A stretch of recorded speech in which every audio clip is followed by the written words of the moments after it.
Hey everyone, welcome to Off the Top Rope here on the Off the Mic Sports Network, reviewing Monday Night Raw, the first Monday Night Raw to not be 3 hours in 12 years. That's crazy to think about. Um, this was not a perfect show. To be honest with you, it's one of the weaker Raws in recent memory. There was some good stuff on this show, but it almost felt like they were rushing everything because when you don't do something with a show for 12 years, you're naturally going to be changing things on the fly. And finally, under Triple H, coincidentally, we've been asking for Raw to not be 3 hours for a long time. And now that it's 2 hours, um, a lot of the issues that I was worried about kind of popped up here because they had finally mastered the art of, doing a 3 hour Raw. And there was the perfect balance of flow, commercials, and it just felt like there was a lot of ad breaks. There was a lot of picture in picture breaks between matches. It was very stop startish, but there was a lot of good content. I'm not saying, some people are calling this show terrible, and maybe that's a reflection of just how good Triple H has been, specifically with Monday Night Raw in the last couple of months. But this was definitely one of the weaker shows, and I think the 2 hour format really hurt it. So CM Punk starts the show with the promo. He's effectively creating misdirection of whether or not he's going to retire. It was a really good promo. He talks about fans, his peers, and then the people who hate him, and it was a really good CM Punk promo. I love that he was still selling, that he could barely walk after that brutal Hell in a Cell match. Go watch my Bad Blood review. That was if there was anything that could revitalize the Hell in a Cell stipulation, it was that match between him and Drew McIntyre. I wouldn't expect to see Drew McIntyre for a while. Considering the bump that he took at the end of the match. If it were up to me, I honestly would hold him out for the rest of the year and just have him return at the Rumble or return in time for Rumble. I mean, Drew's been killing it this year, and there's nothing really for him to do on Raw at this point. The Intercontinental title is really not going to be anything for him. Gunther's the World Heavyweight Champion. We'll talk about that match, and there was a narrative going on the internet. I think people got really fooled, to be honest with you, in that. But CM Punk, we'll see how long he's off the grid. He wasn't going to factor into Saudi Arabia, clearly, based off the way that they stack these shows. There's not going to be as many matches, and he's worked a ton since coming back from injury, and he's, I'm not going to say he's been relatively injury prone. I'm not going to say that's his legacy, but he's dealt with a ton of injuries, so giving him some time off. We'll see if they go through with Gunther potentially facing him at a Survivor Series or something like that. But what followed CM Punk's promo, as CM Punk was saying, I don't know if I'm coming back, out comes Seth Rollins, and he basically he gets to the ring, does his thing with the crowd. He wished Punk well. I don't know if that was disingenuous or not. Because then he basically said, yeah, once you get healthy, the sooner I can retire you. And so he runs through a lot of the things that happened at Bad Blood, including saying hell froze over with Cody Rhodes teaming with Roman Reigns. He then, mentioned Cody got punched in the mouth by Kevin Owens. What I loved about this Kevin Owens thing, and why it's very different from a lot of, heel turns in the past that haven't been televised, or big moments that haven't been televised, because I've been critical of AEW on that. The reason why this is different is because there's an element of reality and an element of sport to this, in oh, there was a backstage fight, and hey, we can't talk about it, we're handling it internally. This is stuff, and WWE knew what they were doing in having this happen in a public spot right by Cody's bus. A lot of fans were watching it. It got filmed. It got caught. The internet took it on its own. WWE is acknowledging that it happened. If you watch the footage on the internet, this was not a traditional heel turn. This was Kevin Owens in a parking lot street fight, kicking the living shit out of Cody Rhodes. So, the way that they handled that was really interesting. The fact that Seth didn't seem very happy with Cody teaming with Roman Reigns, and then Cody obviously getting punched by Kevin Owens. But then he shifts his focus to Bronson Reed. Said Reed wasn't at Raw. They mentioned that him and Braun Strowman were selling the effects of that last Monster Standing. So he puts over Bronson Reed, saying, "Yeah, you just wanted to make a name. I'll give you your 15 minutes of fame." So he challenged Reed to a singles match at some point, and he named the time and a place. He said he'll be expecting Reed. So then he's celebrating in the ring, and then Jey Uso's music cuts it off. Seth kind of looks pretty frustrated with the whole thing. So a lot of stuff happening at the start of this show. You're clearly seemingly hinting that maybe Seth is kind of like, going more towards tweener, because he was clearly irritated with the stuff going on with Cody Rhodes. He was clearly irritated with Jey Uso, and that Jey Uso element is probably going to play in more because he's probably going to factor into whatever this new bloodline is going to start, the new bloodline, old bloodline storyline that's going to play out in the next couple of months here, and also just feeding into what's going to happen at WrestleMania next year. So then Jey Uso's in the ring. He faces Xavier Woods for the Intercontinental Championship. This was a really quick match. Xavier Ropes goes for his limit breaker elbow drop at the end, just gets kicked in the face with a super kick. Jey gets the Uso splash and wins the match. This was over before you knew it, and really kind of underwhelming given the two guys. For Jay's first title defense, this just felt kind of flat. I was expecting more. Again, I think the 2-hour time frame affected how some of this was handled, and I'm going to give them a pass. They haven't done this in 12 years, but you do the same thing with SmackDown. And I think the problem with this is Raw's got a bigger roster because they've had 3-hour shows. So now going down to 2 hours, this is the takeaway and like kind of the drawback from what everybody wanted, which was, hey, let's do a 2-hour show. You have 3 hours worth of talent, and then you've got so many good matches on this show, and Jey Uso and Xavier Woods get 6.5 minutes, and it's just it kind of never really got going, and that's a little bit disappointing. It just ended. Really, the story after the match is Jey shakes Kofi Kingston's hand, but then Xavier Woods just blows off Jay's handshake. They leave, and then out of nowhere comes Braun Breaker. So much for that babyface turn. They fooled us. They fooled me, So Kingston goes to help. Woods tries to stop him, but Kingston breaks free, rushes the ring. Braun hits him with the spear, and then Braun exits the ring, gets his running start, goes around the ring, and kills Xavier. He gets back in the ring, runs the ropes, and kills Jay again, and he holds up the Intercontinental title. So we all kind of got fooled here. This is all leading to Jay dropping the title back to Braun. That's what this is all about. I don't know how the Bloodline's going to factor into it, but that's going to probably be a big reason why Braun Breaker gets the title back, because Jey Uso's like a loose association or somewhat, something's gonna happen in the next couple of weeks where whether it's Jimmy, whether it's Roman, whether it's Paul Heyman, they're gonna try and enlist the help of Jey Uso and Sami Zayn. And then the Bloodline 2.0 is going to probably infiltrate Raw and cost Jey Uso the championship. That's probably what's going to happen here. I did not see them veering off, but it was a good idea to kind of give us a hint of what Braun would be like as a babyface for a week. You didn't expect it. So, it's this was an interesting little twist, but I think overall it was fine, but it was kind of disappointing just given, Jay's first title defense, Xavier Woods getting a title opportunity, just a lot.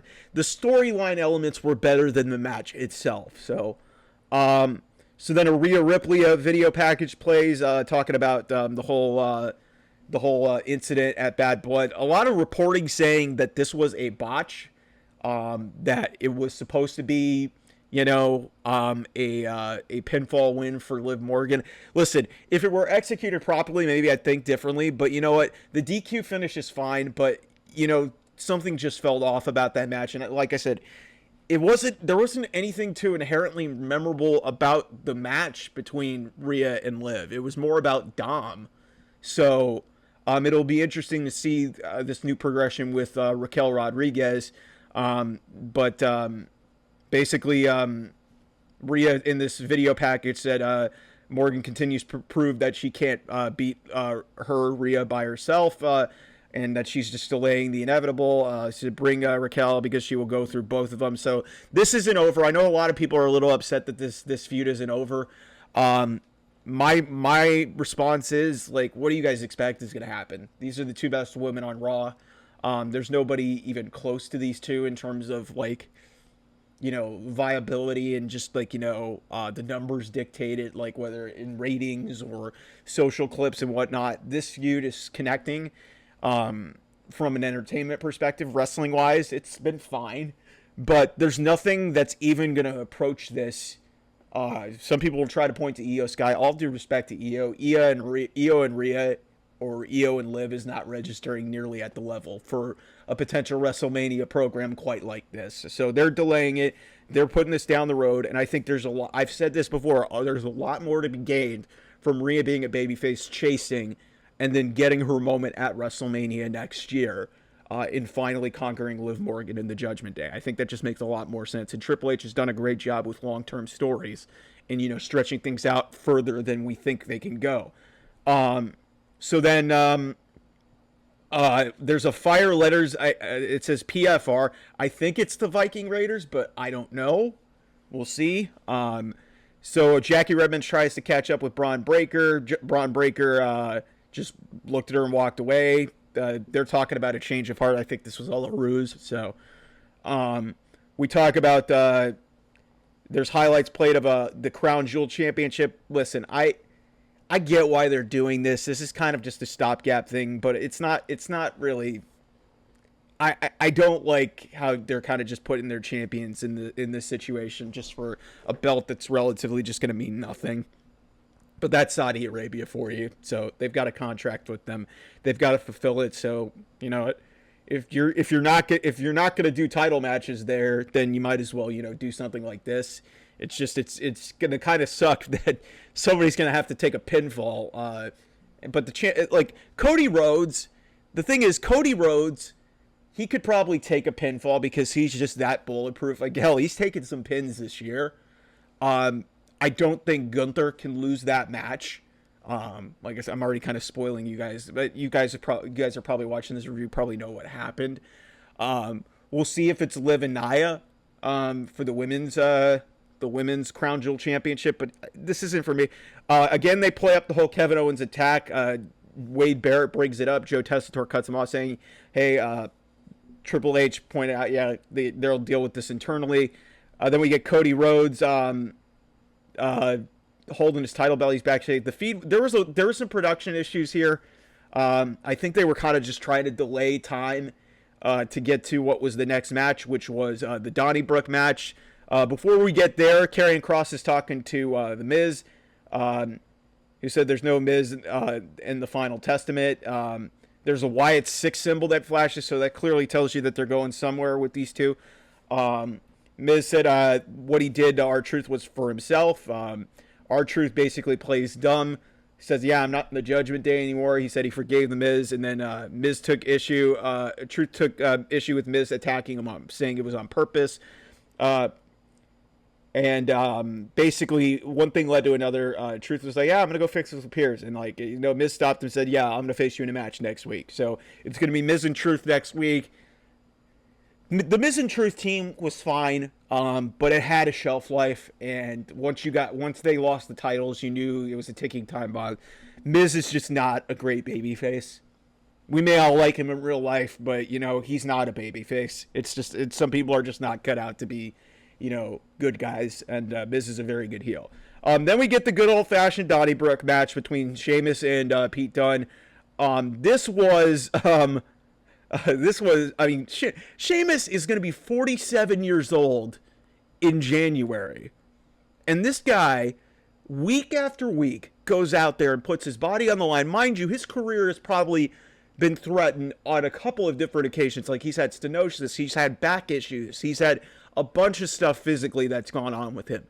And yet, since he came back after WrestleMania this year, He has done nothing but just put on, literally, it's not a catchphrase. He's literally putting on banger after banger after banger. And this was an outstanding, outstanding street fight Donnybrook match that you love to see, like these these weapons based matches.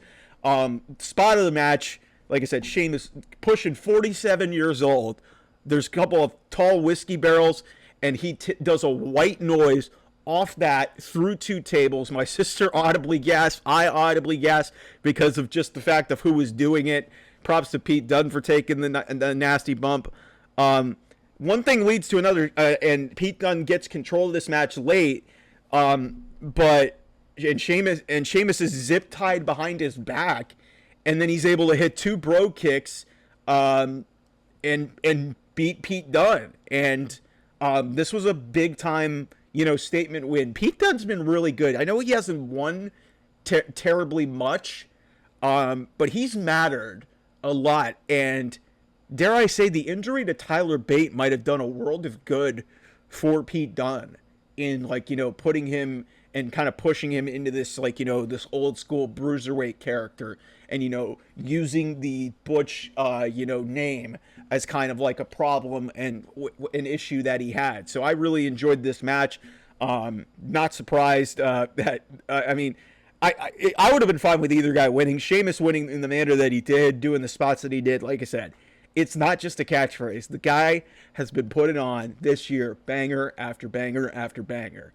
And if you want somebody to potentially challenge for the Intercontinental title and potentially, make some history, I would love to see Sheamus win that championship. Braun Breaker's obviously next, and we'll see if Sheamus can ultimately, get that from the clutches of Braun Breaker or whoever has that championship. But I would love to see Sheamus be rewarded for what he has done. Really, I would say since 2022, and what led to this, babyface, fight night character, because he has really just come into his own. Like the Clash at the Castle match with Gunther really, I think, changed the trajectory of his career. And again, it's just like you see him come out and he just has these awesome matches. He's putting his body on the line, even with his career, in some cases hanging by a thread, and going at 46 years old and just, physically just doing these things to himself. It's really unbelievable what Sheamus has been able to do at this stage in his career. So shout out to him. So then Cody is interviewed by Kathy Kelly, and basically he pretty much more or less say, I'm not going to speculate on what happened at Bad Blood. You guys will find out more about it on SmackDown, so I guess that's getting addressed on SmackDown. I just like the way that they're playing this and being really mysterious about it. Everybody knows, but it's kind of like, this secret, hey, we will find out the truth later. It's not really a whodunit. People have seen it, but it's like, okay, something happened. So after this whole little package, he came here to Raw to see who's going to be the first Crown Jewel champion. So obviously he's interested in the main event. He bumps into Sami Zayn. They exchange pleasantries. Sami basically says, "Hey, I'm going to win the championship," and and Zayn also tried to bring up what happened with Kevin, because Sami, obviously, that's his best friend. And Cody cut him off, say, "Yeah, we don't have to talk about that now." He says he hopes Sami wins the match, wishes him well for the night. We show what happened with the last Monster Standing match. Braun Strowman, I read this, and I think he confirmed it. 2 to 3 minutes in the match, he tore his groin. You guys could see when he knocked Bronson Reed off the apron through those chairs. Braun was limping pretty significantly, and somehow he was able to power through that 10-15 minute match. Really impressive. We're probably not going to see Braun Strowman for a while, but he was really unbelievable in this return run, and this whole feud with Bronson Reed was really paid dividends. And him getting the win last week, they sold the fact that neither of those guys were there, so it was a violent match. We get a backstage thing where they show something from earlier in the day where Raquel Rodriguez is driving the SUV. It's Dom and Liv in the back. Basically, Liv cuts a promo, asked by Jackie Redmond about what happened at Bad Blood. Liv says Rhea may have technically beat her by disqualification, but she still has the title, and her daddy Dom. And then Jackie tries to get a word with Raquel and asks if she's with the Judgment Day, but Liv cuts her off, and they just all leave. They showed up and they left. So yeah, that was a little bit of an interesting, like, we're delaying the inevitable. They did tape Raw for next week in the same location because they're going on a European tour. I think there's more to come from this Raquel Liv story along with Rhea Ripley, so stay tuned on that. We get a backstage segment. Adam Pearce is talking with Ava because NXT is in St. Louis. The plan was to do NXT in St. Louis in the same building that they were doing Raw. That didn't work out. They didn't sell enough tickets, so they're going to a smaller venue. AEW cultists, insert your jokes now. It's for a good reason. They'll be fine. So Ethan Page then shows up. Good to see him on Raw. And he points out CM Punk cost him the championship because he was a special guest referee. Adam Pearce basically says, hey, I didn't make the match. You got to consult with your boss, Ava. So she's, and basically Ava's like, yeah, I'm off the clock. What are you doing here? Then Sexy Red, who actually started off the show, she's from St. Louis. She's going to be a part of NXT. She's an NXT fan. So she shows up. Paige basically shakes hands with Red. She basically says, yeah, you're the guy who got whooped by Trick. And Ethan Page walks out. So it was good to see Ethan Page here on Raw. I don't know if this means that he's done in NXT or if it's, we're planting the seeds. There's not a whole hell of a lot for Ethan Page left to do in NXT. He was the NXT champion really quickly, had a decent little run with it. Like, he's ready to be on the main roster. But that leads me into my problem is where's the spot for him? Because now you've got SmackDown 2 hours, Raw 2 hours, NXT 2 hours. It's going to be hard to find spots. Ethan Page is such a talented guy that I hope they find a spot for him somewhere. I just don't know where he fits right now. Does he go back to Trick and have another rematch with him? Because they've had a one-on-one. They've had a one-on-one match where Trick was the champion. Trick won that. They had a one-on-one match where Ethan was the champion. Trick won that as well. And so now you're like, do we do a third match because Ethan's lost the 2 one-on-one matches, but he does have a win in a match that Trick was involved in, but he's never pinned him. So I don't know how you sort that out. So Ethan Page's involvement was a little bit interesting. We get a 10-woman tag. The Pure Fusion Collective and the Unholy Union taking on Lyra Valkyria, Kaden Carter, Katana Chance, Zelina Vega, and Natalya. This match did not last long. This was almost like the, hey, let's get the women on the show match. Listen, it was fine. Lyra Valkyria hits her leg drop finisher.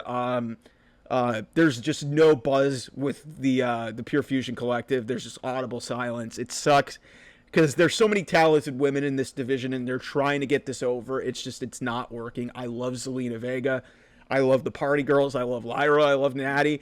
I loved like the Unholy Union, but there's just no heat whatsoever behind this at all, and there's just no buzz. So it really sucks, but it is what it is. So then we get set for the main event. They point out obviously that Sami Zayn could be in the Crown Jewel match, and a lot of people seem to think leading up to it that was going to be the case.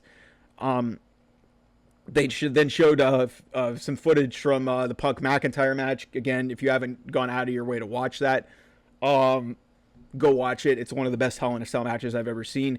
Card for next week. That's already been filmed, by the way. Bianca and Jade versus Io and Kairi for the women's tag titles. Braun Breaker takes on Kofi Kingston. So yeah, we'll see where things go next week and how they stack things up. Maybe they have a better idea of what they do with 2 hours. Then we get Gunther, Sami Zayn.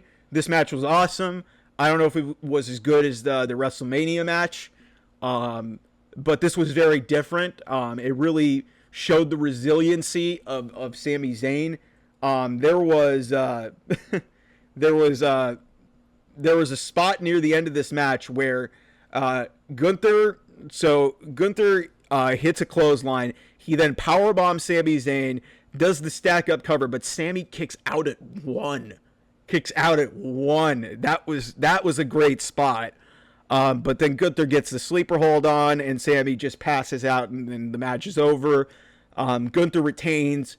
Good 16-minute television match. This was outstanding. Cody Rhodes confronts Gunther at the end of all this, and that's your show. And listen, this was, like I said, it was by no means a bad show, but between the amount of ad breaks in a 2-hour show, some matches being kind of disappointing, and, you know, they had a great main event. You had a great CM Punk segment to open the show. You had that great Donnybrook match. It's just like, you know, it felt like the show might have needed more time. And it felt like they were rushing through a lot of things, and some of these picture-in-picture breaks were just ill-timed. It just felt off. It didn't feel like Raw the last couple weeks. So it was more middle of the road. So if people want to say it's terrible, I think that's more of a reflection of, you know, how great of a job Triple H has been doing. And hopefully they get this thing adjusted, and, you know, they kind of, you know, from a production standpoint, get better at how to, you know, produce this thing in 2 hours as opposed to 3, because it was clear that either they were not ready for this, or they didn't the plan that they had just didn't work. Because it's just like I said, some of this stuff just felt rushed, and then you kind of just get to the end and you're like, oh, 2 hours, it's over. Okay.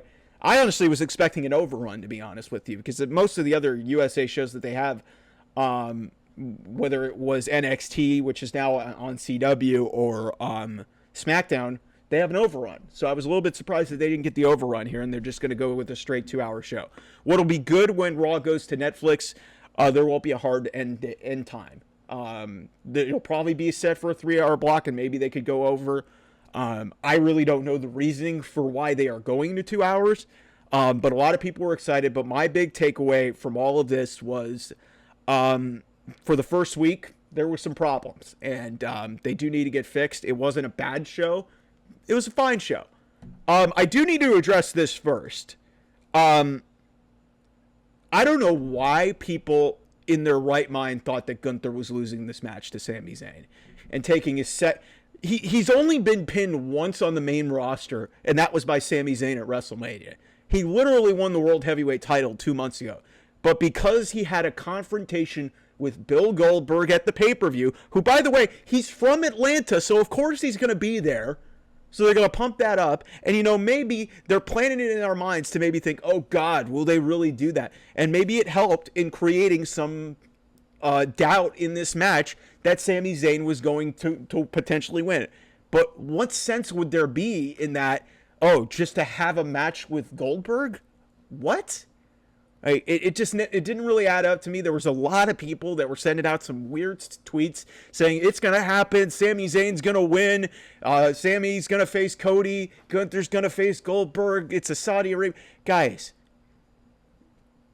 Triple H knows what he's doing. And frankly, I think he's fucking with y'all, because there's just, like, why would you pin Gunther 2 months into his title reign? With, like, really critically think. The fact that Triple H is giving you that idea means that his booking is working. This is working. I don't know if Goldberg's going to have another match. I'd prefer it not to happen, and I'd prefer it not to happen against Gunther, because I don't think that does any good for anybody.